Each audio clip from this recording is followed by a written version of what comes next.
ثم أيضا هناك قطع جاءت من ثقافات أخرى وتمت مغربتها.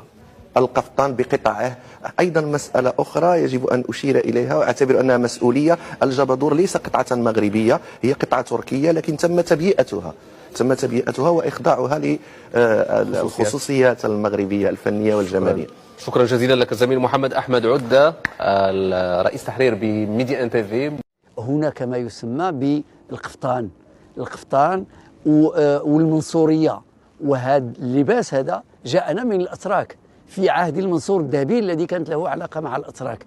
فالقفطان كله بهذه الطريقة كان يلبسه الرجال وكانت تلبسه النساء، وورثناه وبقي اليوم. وإذا سألت فاسيا اليوم عن أصل هذا القفطان يقول لك هو أصله هو مغربي 100%، هو في الواقع جاءنا من المشرق. العثماني الشمال الأفريقي هو اللي أعطى الطابع الخاص الازياء الجزائريه. ويمكن دائما حتى في السوشيال ميديا لما يصير الامالغام القفطان واش مغربي ولا هذا القفطان مغاربي، لكن ازدهر وتنور وتحطت عليه السبوت لايتس في المغرب ثانكس تو موروكو. ولا بدا لا توش ديالي ولا بدا غتكون باينه على لي فيتمون كو جو كري، هذه حاجه طبيعيه. وبغيت غير نذكر الناس بانه القفطان هو ملي كتقول القفطان في اي بلاصه مشيتي فيها في العالم كيعرفوا بانه هو عنده صله بالمغرب. كونك هو القفطان عنده جذور واصول تركيه فارسيه، ومن بعد ملي جاو العثمانيين للجزائر ودخلوا اولا للجزائر قبل ما يدخلوا المغرب، ومن بعد وصل لينا حنا من بعد.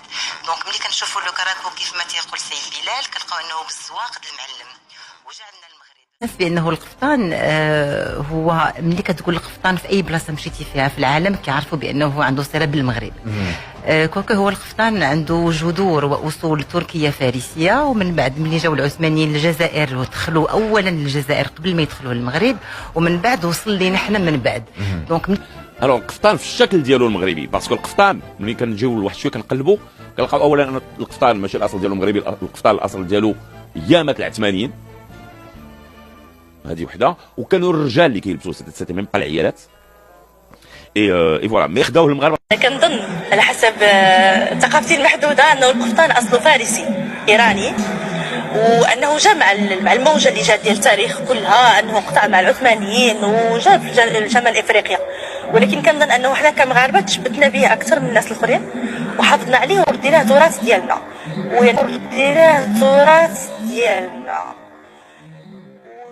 القفطان كان غير للرجال فقط، كان للرجال.